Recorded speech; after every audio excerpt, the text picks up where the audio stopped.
الحمد لله وكفى وسلام على عباده الذين اصطفى خصوصا على سيدنا ومولانا المجتبى وعلى آله الأتقياء وأصحابه البررة الأصفياء أما بعد فأعوذ بالله السميع العليم من الشيطان الرجيم بسم الله الرحمن الرحيم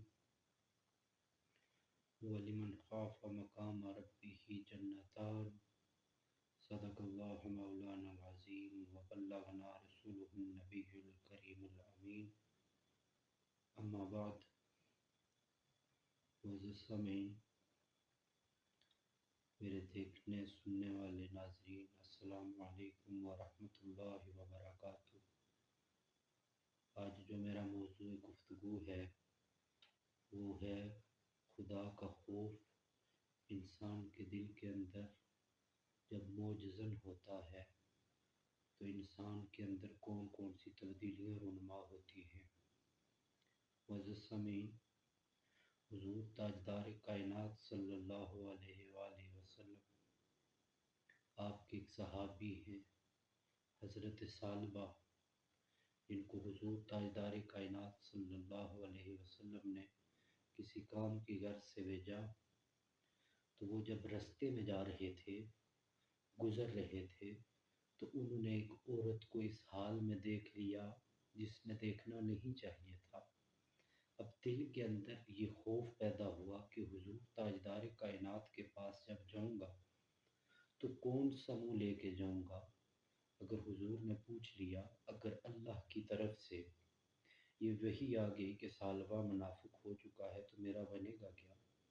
وہاں سے نکل جاتے ہیں، پہاڑوں میں چلے جاتے ہیں۔ وقت گزرتا ہے، حضور تاجدار کائنات صحابہ سے فرماتے ہیں کہ اے صحابہ، ثعلبہ کو تلاش کرو۔ تلاش کیا جاتا ہے، 40 دن گزر جاتے ہیں، لیکن ثعلبہ کا کوئی پتہ نہیں چلتا۔ آخر کار حضور تاجدار کائنات صلی اللہ علیہ وسلم نے حضرت فاروق اعظم رضی اللہ تعالیٰ عنہ کو بھیجا کہ آپ جاؤ، ان کو تلاش کرو۔ آپ نے شہر دیکھ لیا، علاقہ دیکھا، بالآخر پہاڑیوں کی طرف چلے گئے تو چرواہے وہاں پہ بکریاں چرا رہے تھے۔ پوچھا کہ اس شکل و صورت کا کوئی بندہ دیکھا؟ تو انہوں نے کہا کہ کیا تم اس بچے کی باتیں کرتے ہو جو ہمیشہ روتا رہتا ہے؟ انہوں نے کہا کہ بچے کا تو ہمیں نہیں پتا، اور رونے کی کیا بات بتاتے ہو؟ تو انہوں نے بتایا کہ جب رات ہوتی ہے، ہم آرام کرتے ہیں تو ان پہاڑیوں سے رونے کی آواز آتی ہے۔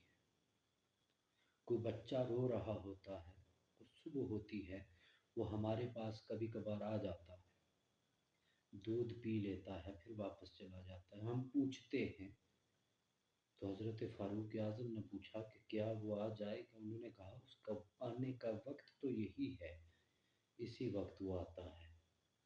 تو حضرت فاروق اعظم رضی اللہ تعالیٰ عنہ اور آپ کے ساتھ جو صحابی تھے وہ جھاڑیوں کے پیچھے چھپ جاتے ہیں۔ ثعلبہ آتا ہے، پیالے کے اندر دودھ پیتا ہے، اور اسی دودھ کے اندر اس کے آنسو بھی گرتے ہیں۔ اس قدر خوف خدا اس پہ طاری ہے۔ وہ ثعلبہ جو تندرست تھا وہ کمزور ہو چکا ہے۔ جب حضرت فاروق اعظم نے دیکھا کہ یہ ثعلبہ ہی ہے تو آپ آگے بڑھے اور کہا کہ ثعلبہ، یہ تو نے کیا حالت بنا لی ہے؟ اتنے دنوں سے ہم تجھے تلاش کر رہے ہیں، مل نہیں رہا، معاملہ کیا ہے یہ تو بتا۔ تو وہ عرض کرنے لگا کہ حضرت، مجھے پتا ہے کہ وحی آ چکی ہے کہ ثعلبہ منافق ہو گیا۔ حضرت فاروق اعظم نے کہا کس وحی کی بات کرتے ہو؟ حضرت ثعلبہ نے بھاگنے کی کوشش کی۔ حضرت فاروق اعظم رضی اللہ تعالیٰ عنہ نے کہا کہ اے ثعلبہ، حضور کا حکم ہے کہ ثعلبہ کو لے کے آؤ، تو آپ کو ہمارے ساتھ چلنا پڑے گا۔ جب پہنچتے ہیں وہ اس قدر لاغر ہو چکے ہیں کہ چارپائی پہ پڑ جاتے ہیں، بے ہوشی طاری ہوتی ہے۔ حضور تاجدار کائنات صلی اللہ علیہ وسلم تشریف لے آتے ہیں، جلوہ فرما ہوتے ہیں، آواز دیتے ہیں کہ اے ثعلبہ آنکھیں کھول۔ ثعلبہ آنکھیں کھولتا ہے، زاروں قطار رونا شروع کر دیتا ہے۔ یا رسول اللہ، وحی آ چکی ہوگی کہ ثعلبہ منافق ہو چکا ہے۔ حضور تاجدار کائنات صلی اللہ علیہ وسلم نے فرمایا کہ اے ثعلبہ، یہ بتا کہ جو گناہ ہوا اس کا اللہ سے گمان کیا کرتا ہے کہ اللہ تیرے ساتھ کیا کرے؟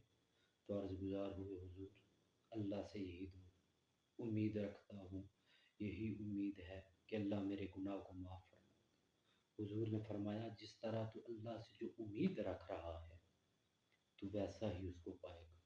حضور تاجدار کائنات صلی اللہ علیہ وسلم اس کو تسلی دے رہے ہیں۔ جب اس کو یقین ہو جاتا ہے کہ میرے خلاف کوئی وحی نہیں آئی، رو رو کے اللہ سے معافیاں طلب کرتا ہے۔ جب حضور کی تسلیاں ملی، دست شفقت حضور نے رکھا تو سالبہ کے لبوں پہ مسکراہٹ آئی، ہنسنا شروع ہوئے۔ تو حضور تاجدار کائنات صلی اللہ علیہ وسلم نے پوچھا ہے سالبہ بتا اب کیسا لگ رہا، بتا اب کیسا لگ رہا؟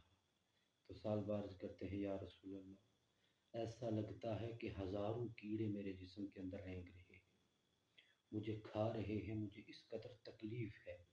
حضور یہ کیا ہے؟ آقا علیہ الصلوۃ والسلام نے فرمایا کیا سالبہ تیری موت کا وقت قریب آ گیا، تیری موت کا وقت قریب آ گیا ہے۔ یہ موت کی سختی ہے، یہ موت ہے جس کو موت کہتے ہیں، یہ جدا کرنے والی چیز ہے۔ معزز سامعین، واقعہ بیان کرنے کا مقصد یہ ہے کہ حضور تاجدار کائنات صلی اللہ علیہ وسلم کے صحابی، ان کے دل کے اندر خالق کائنات کا اتنا خوف، اتنا ڈر تھا کہ اگر کوئی گناہ ہو جاتا تو ہزاروں قطار رو رو کر معافیاں مانگا کرتے۔ حضور تاجدار کائنات صلی اللہ علیہ وسلم کی بارگاہ اقدس میں حاضر ہو جایا کرتے تھے۔ وَلَوْ أَنَّهُمْ إِذ ظَّلَمُوا أَنفُسَهُمْ جَاءُوكَ فَاسْتَغْفَرُوا اللَّهَ وَاسْتَغْفَرَ لَهُمُ الرَّسُولُ لَوَجَدُوا اللَّهَ تَوَّابًا رَحِيمًا۔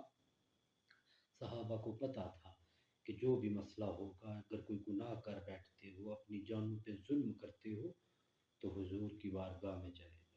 حضور نے دعا فرما دی، حضور نے دعا کے لیے ہاتھ بلند فرما دیے تو ہماری بگڑی بن جائے گی۔ اللہ تبارک و تعالی ہمارے دلوں کے اندر خوف خدا پیدا فرمائے، ہمارے دلوں کے اندر نرمیاں پیدا فرمائے، اپنے خوف کی وجہ سے ان دلوں کو آنسو بہانے کی، ڈرنے کی، دوسروں کا خیال رکھنے کی توفیق اور ہمت عطا فرمائے۔